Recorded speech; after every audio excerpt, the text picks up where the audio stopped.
value that we offer your team? And she said, yes, Roxanne Young. And I'm thinking, okay, I want to be helping another chapter, and I didn't realize she had directed me to the big cheese. Imagine you're a Habitat for Humanity leader overseeing a critical project. For months, a family has been working tirelessly. They're putting in their sweat equity, they're attending financial literacy courses, they are preparing for home ownership. Then one evening you receive a call. Their temporary housing situation has fallen through. They're exhausted, they're overwhelmed, and they don't know what to do. As a Habitat for Humanity leader, you feel the weight of responsibility. We know that families don't just look to Habitat for a house. We know they look to us for hope and for stability. You know you have to do something, and you ask yourself, what can I do to make this happen for them? How can I help them in their time of need? So you reach out to the community, a colleague, a partner, and you ask for help. You knock on their door. You explain, this family has done everything required. They've put in their sweat equity, attended financial literacy courses, and now they need us. We need to figure something out. Whether it is securing temporary housing, expediting construction, or rallying volunteer. Your colleague hesitates. We're stretched thin. The budget is tight. And supply delays have already pushed things behind. Can you identify? I don't think we can go any further tonight. But you don't give up. You ask. You knock again. You remind your colleague why we do what we do here at Habitat for Humanity. If we don't help this family now, who will? And then something shifts. Your colleague says, all right, let's make some calls. So you reach out to donors, partners, volunteers. A temporary housing solution is found. A volunteer team decides to put in some extra hours over the weekend, and a supplier decides to expedite construction. This moment, this lesson, is a moment where we can stop and think. When we, as a community, have the courage to ask for and seek help, we unlock the power of community. Let me say that again. When we have the courage to seek help, we unlock the power of community. And there's a lot of power in this community, in this room, and in Habitat for Humanity. Let me say this. When doors are closed, knock again. And if knocking seems hard, guess what? Get someone to knock with you. Because every hour volunteer, every donation given, every effort builds tomorrow. If we're going to build tomorrow together, it's going to take persistence and a willingness to ask for help.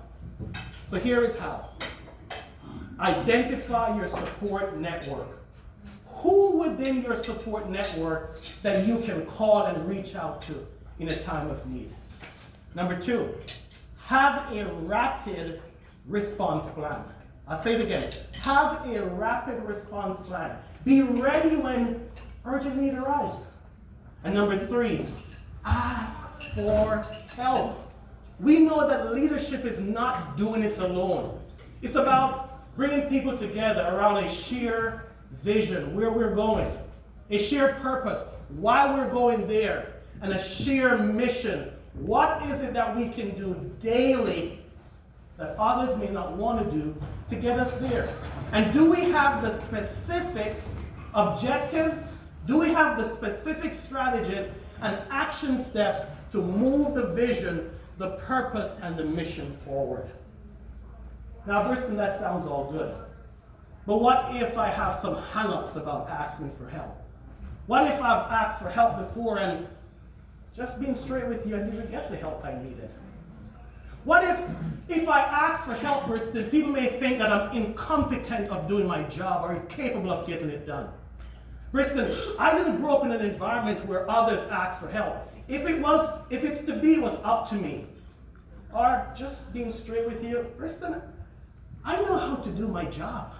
I get it done. I have a sense of pride about my work, and my way works. And if it's not broken, why fix it? Whatever the challenge is in asking for help, let me leave you with some tools. Tool number one, know how to approach each other. Know how to approach each other. So number one, approach each other in humility. We know as leaders that humility is thinking of yourself less so you have the margin to be able to see others and think of them more. We naturally think of ourselves more. And it takes humility for us to look beyond ourselves and say to someone, I need your help, as a sponsor. So approach others in humility. Approach others in pre-forgiveness. What do I mean by pre-forgiveness? It is simply asking yourself, could I be wrong? Is my way the way? As leaders, our team give us feedback time and time again.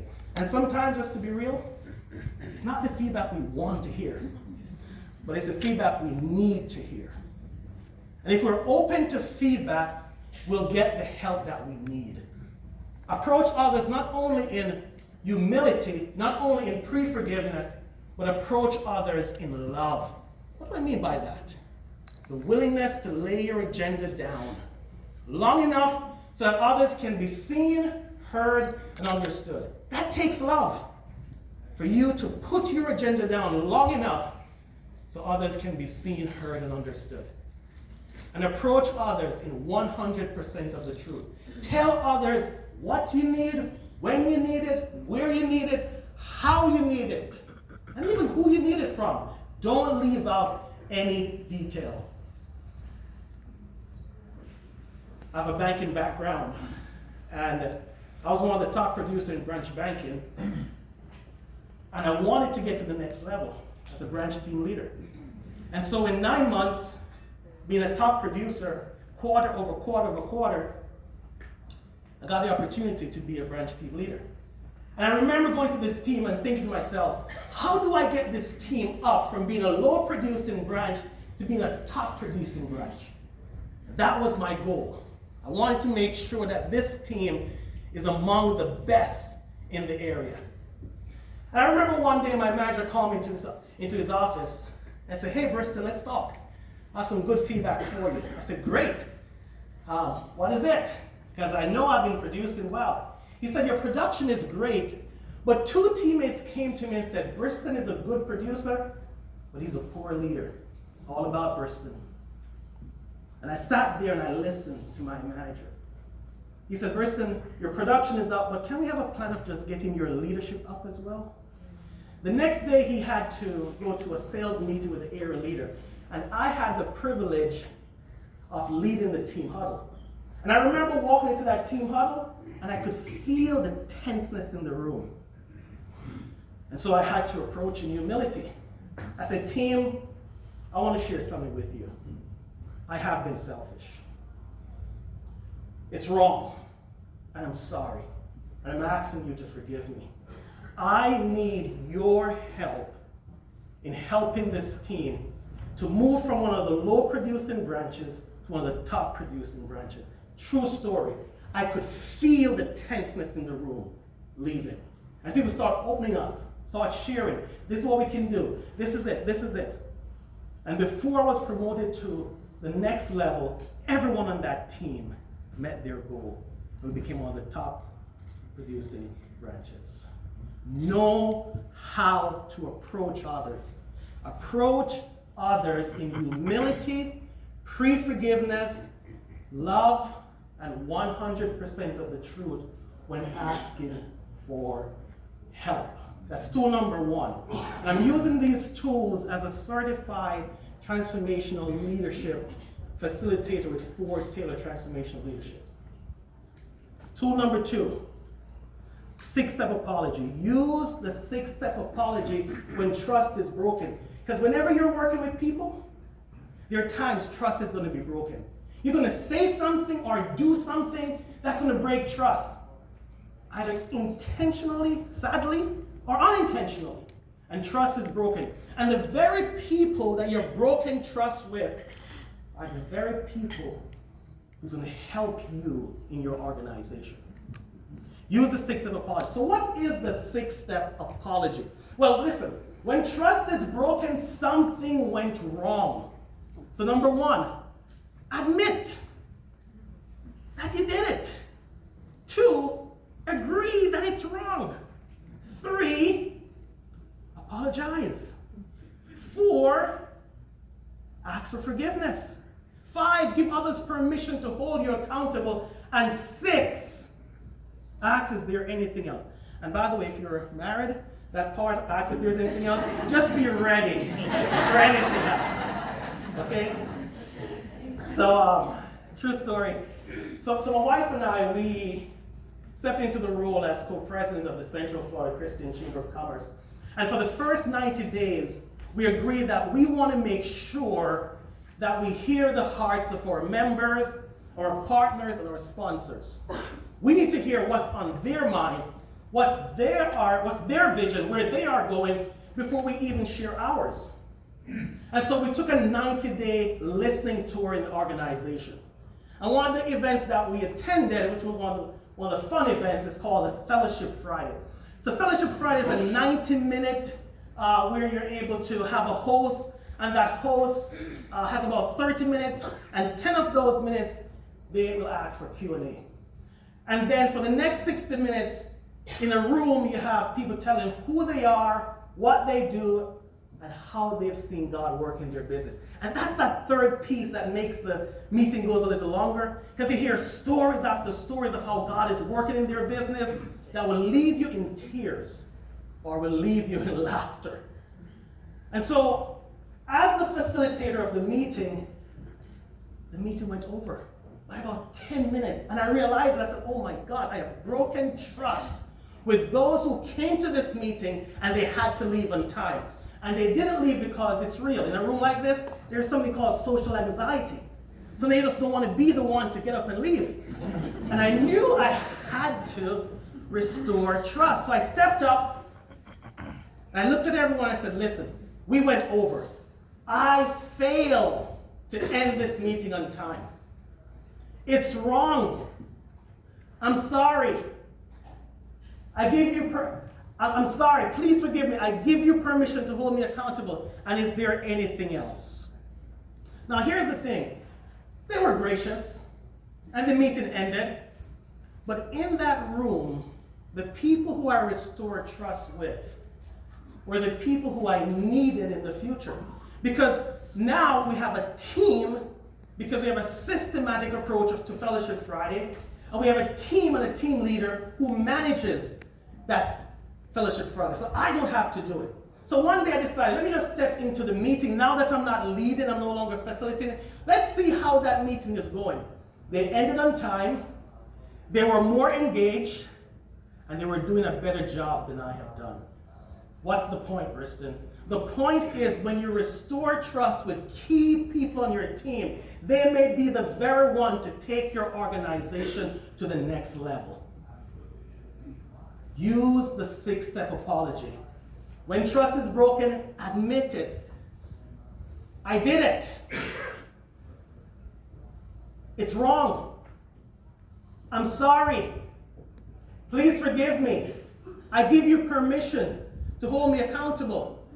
And yes, is there anything else? Ask that question and be genuine about it. You see, the 6-step apology is not to manipulate, it's to have meaningful connection with the people who are with you and you work with. So that's tool number 2. Tool number 1, how to approach others. Tool number 2 is a 6-step apology. Let me give you tool number 3 that you can use immediately.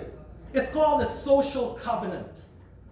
So first of all, what is a social covenant? A social covenant is an agreement that you make with your team, how will we act when we are together, Steve?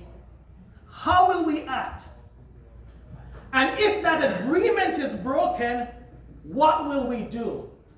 The social covenant has helped to enhance team engagement and boost teamwork because it's great for conflict resolution. You know how to respond when something goes wrong. So another true story. My wife and I, we get a chance to co-lead Kingdom Reach Leadership.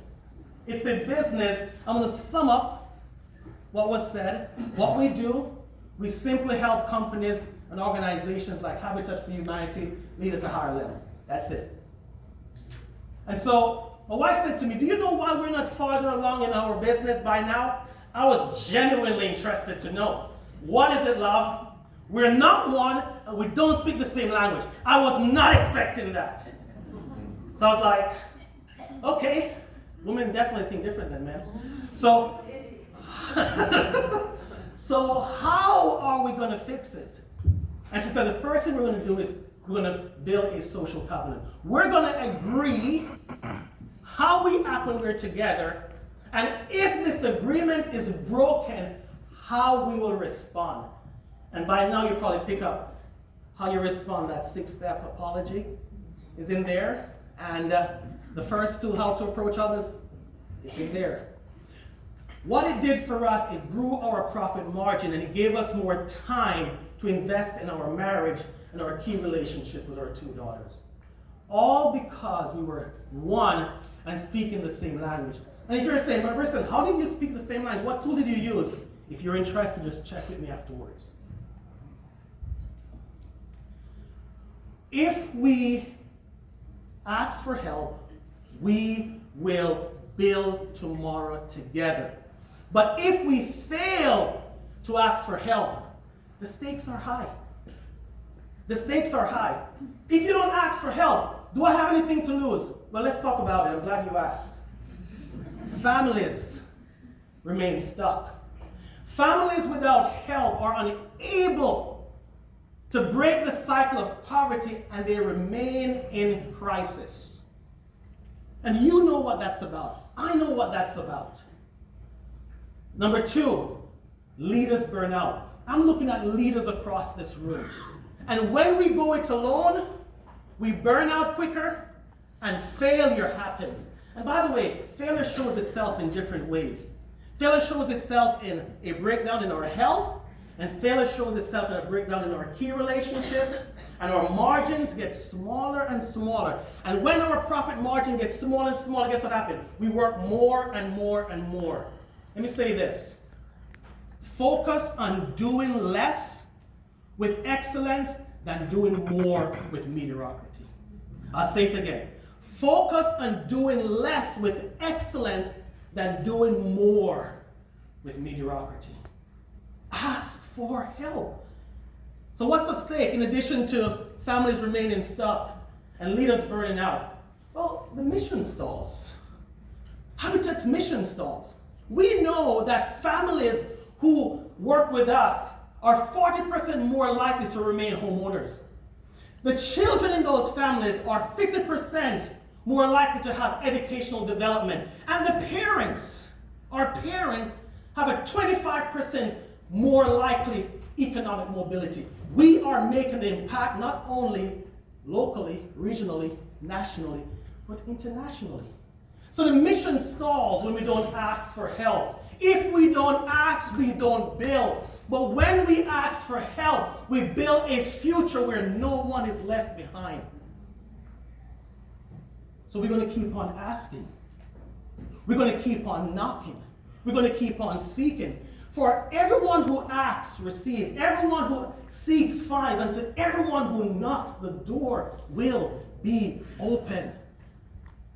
Because tomorrow depends on what we do today.